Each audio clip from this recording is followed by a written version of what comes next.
अब आश्चर्य हुआ मुझे सुन करके। आचार्य श्री ने सुनाया संग में, सुनने से बहुत खुशी हुई। फूल फलों से ज्यों लदे घनी छांव के वृक्ष, शरणागत को शरण दें। कौन शरण दें? मुनियों के अध्यक्ष। मुनियों के अध्यक्ष कौन होते हैं? मुनियों की कोई समिति है क्या? हाँ, है समिति। मुनियों की 5 समितियां हैं। कितनी समिति? 5। आप लोगों की तो एक आधी समिति होती है हैं? और वो बार बार बदलती रहती है। हम लोगों की समिति ऐसी होती है कि जो एक बार बनी कार्यकाल उसका कुछ नहीं कि 3 साल या 5 साल, ऐसा कुछ नहीं। एक बार बनी तो बनी। कितनी समिति महाराज की?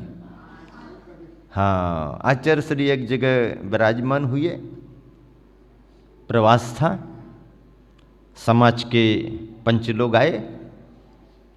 आचार्य श्री आपका प्रवास रहेगा और हम समिति का निर्माण करते हैं समिति का निर्माण करते हैं। किसी ने कहा मुनि संघ समिति बनाएंगे मुनि संघ सेवा समिति बनाएंगे। आचार्य श्री हंसने लगे, बोले समिति बनाओगे? मुझे तो समिति की जरूरत नहीं। नहीं, समिति के बिना काम कैसे चलेगा?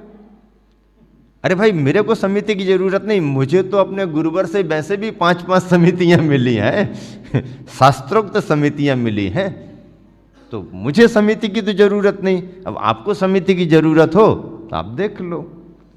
समाज तो बनाती है, समिति का कार्यकाल होता है, लेकिन मुनियों को जो समिति बनी है और मुनियों को जो समिति मिलती है, उनका कोई रिटायरमेंट कार्यकाल नहीं, परिवर्तन नहीं। बन गई, मिल गई। ऐसे आचार्य श्री आचार्य परमेष्ठी को मुनियों के अध्यक्ष लिख रहे हैं। शब्द बहुत वजनदार लगा मुझे। मैंने गुरुवर से पूछा, गुरुवर अध्यक्ष लिखा? बोले हाँ, अध्यक्ष मुखिया होता है, अध्यक्ष के निर्देश में सारा काम होता है। तो मोक्ष मार्ग में आचार्य परमेष्ठी मुनियों के अध्यक्ष ही तो होते हैं। मुनि समाज के, मुनि संघ के मुखिया माने जाते हैं, संघ नायक माने जाते हैं। तो हमने कहा आचार्य श्री, आज तक ऐसा कहीं किसी ने भी नहीं लिखा जैसा आपने लिखा है। बोले नहीं, वो भाव आ गया ऐसा, इसलिए लिखा। शरणागत को शरण दें। आचार्य परमेष्ठी शरण देते हैं, सहारा देते हैं, आलंबन देते हैं। धर्म ध्यान हो, मोक्ष मार्ग आगे बढ़े, जिन शासन की प्रभावना हो, ऐसा भाव करके आचार्य परमेष्ठी भव्य आत्माओं को जो आत्म कल्याण करना चाहते हैं उनको शरण देते हैं, जगह देते हैं, स्थान देते हैं।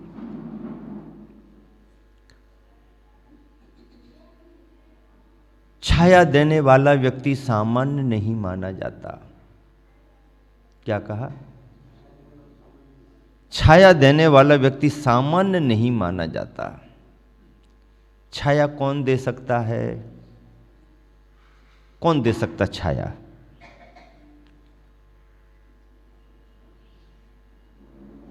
छाया वही दे सकता है जिसने अपने ऊपर सारी धूप को झेल लिया है। छाया कौन दे सकता है? कौन दे सकता छाया?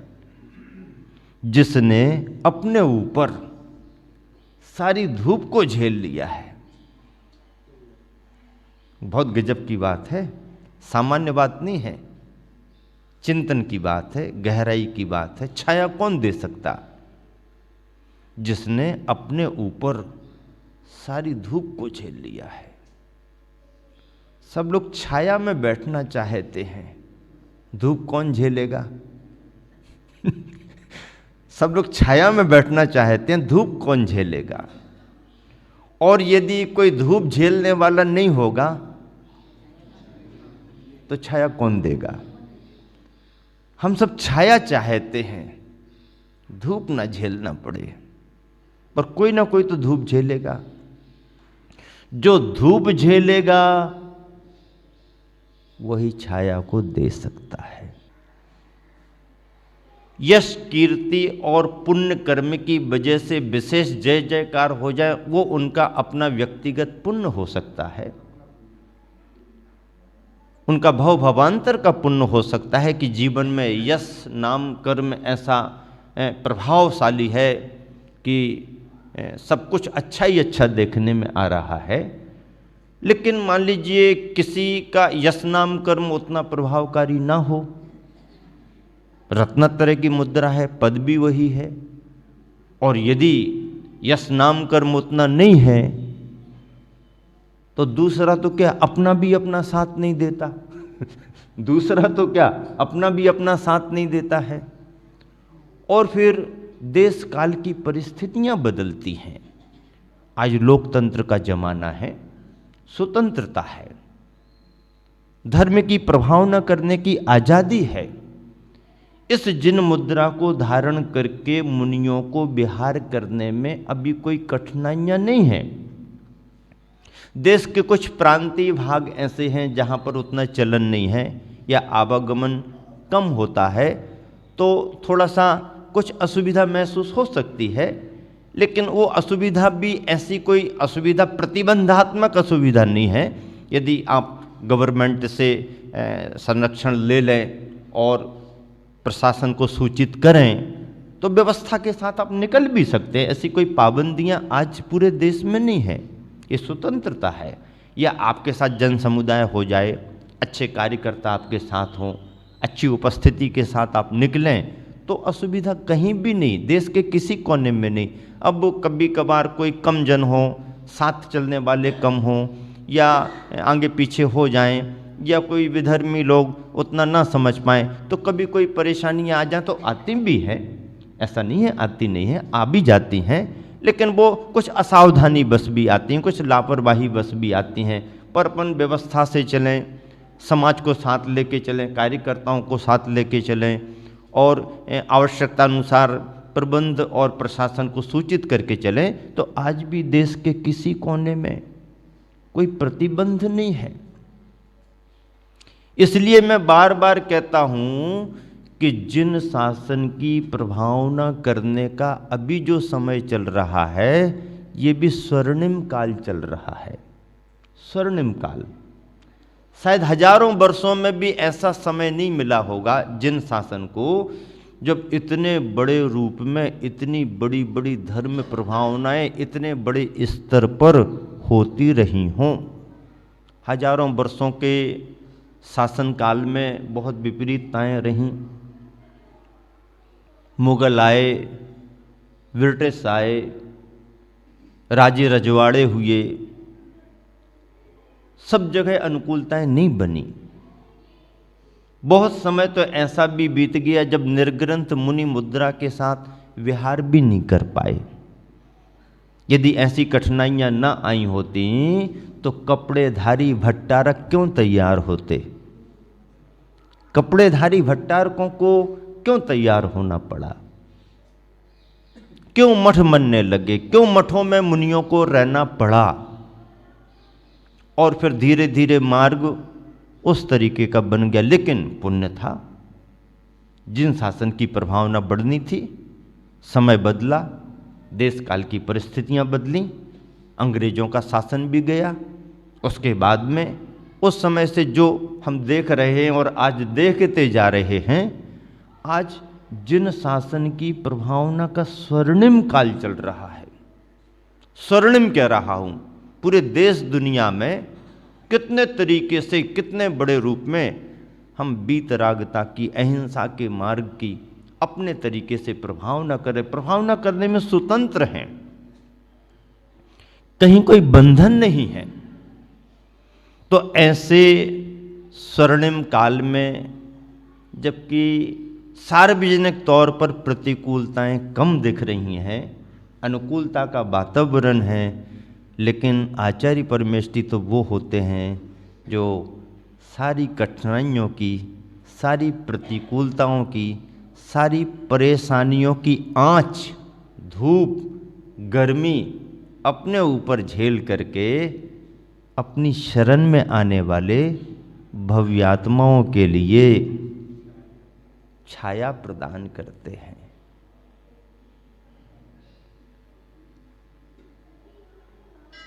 मराठी में एक कहावत है, महाराष्ट्र में प्रचलित है, उसे सुनाता हूं।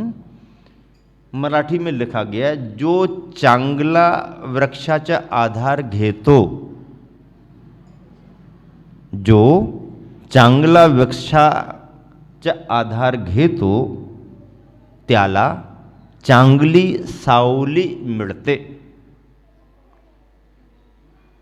अब आप समझे नहीं तो कुछ प्रतिक्रिया नहीं दी। महाराष्ट्र में सुनाते तो अभी तक हाँ तालियां बजा देते वो लोग। जो चांगला वृक्षाचे आधार घेतो त्याला चांगली सावली मिळते। भाव ये है कि जो व्यक्ति अच्छे वृक्ष का आधार ग्रहण करता है, जो व्यक्ति अच्छे वृक्ष को पकड़ता है, अच्छे वृक्ष के पास जाता है, तो उसको अच्छी छाया भी मिलती है। अच्छा वृक्ष यदि तुमने पसंद किया है, अच्छे वृक्ष को पा लिया है, अच्छे वृक्ष को पकड़ लिया है, तो फिर तुम्हें छाया भी अच्छी मिलेगी। और यदि हम अच्छे वृक्ष को नहीं पकड़ पाए, वृक्ष में छाया ही नहीं दिख रही, तो काम बनेगा नहीं। हम जब विद्यार्थी थे, स्कूल में पढ़ते थे, एक दोहा पढ़ा था, ऊंचे पेड़ खजूर के बड़े हुए तो क्या हुआ जैसे पेड़ खजूर हाँ? बड़े हुए तो क्या हुए जैसे पेड़ खजूर। और एकदम लंबाई दिख रही एकदम लंबाई दिख रही। बड़े हुए तो क्या हुए जैसे पेड़ खजूर, पंछी को छाया नहीं फल लागे अति दूर। इतने दूर फल लगे हैं, किसको मिलेंगे। पक्षी भी आ जाए, अरे कहाँ से आ गए, छाया तक नहीं है। यहाँ तक आने आने में और थक गए, सोच करके तो आए थे पेड़ है छाया मिलेगी, अरे काय का पेड़, छाया ही नहीं है। फलों की बात क्या करें, कौन जाएगा वहाँ पर लेने के लिए। पंछी को छाया नहीं, फल लागे अति दूर। बड़े हुए तो क्या हुए जैसे पेड़ खजूर। अब बताओ, बड़े तो बहुत हैं लेकिन खजूर के पेड़ की तरह है, काम बनेगा नहीं।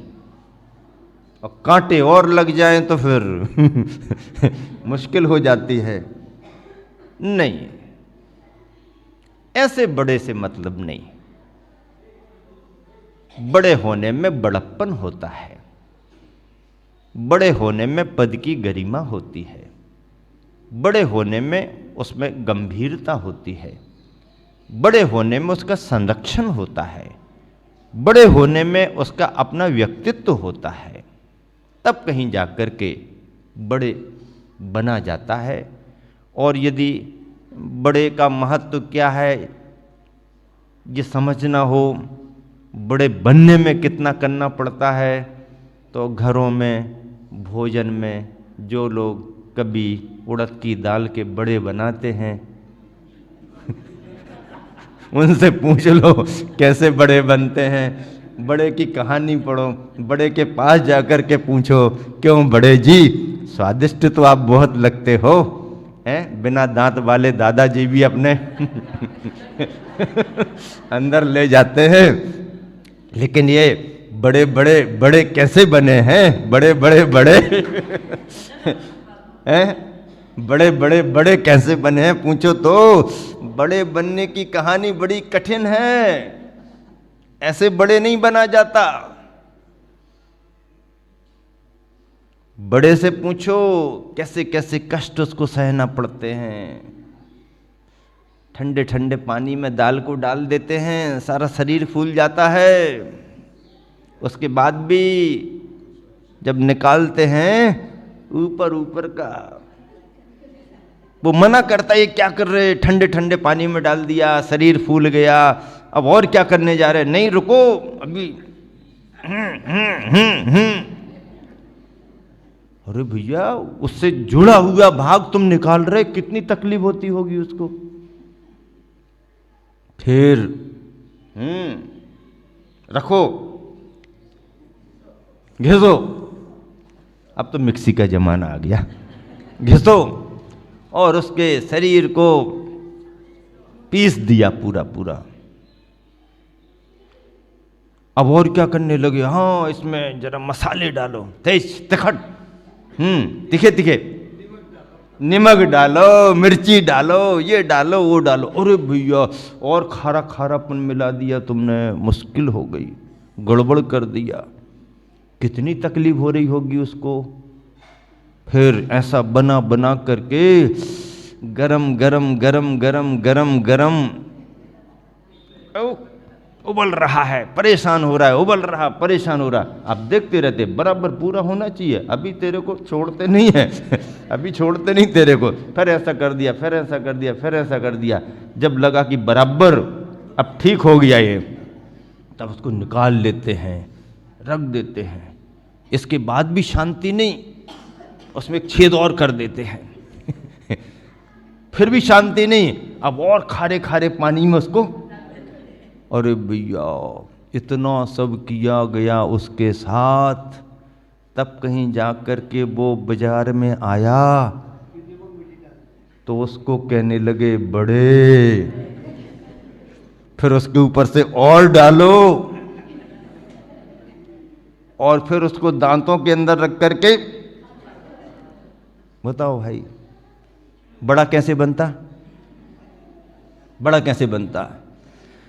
बड़ा बनने की कहानी बड़ी कठिन है।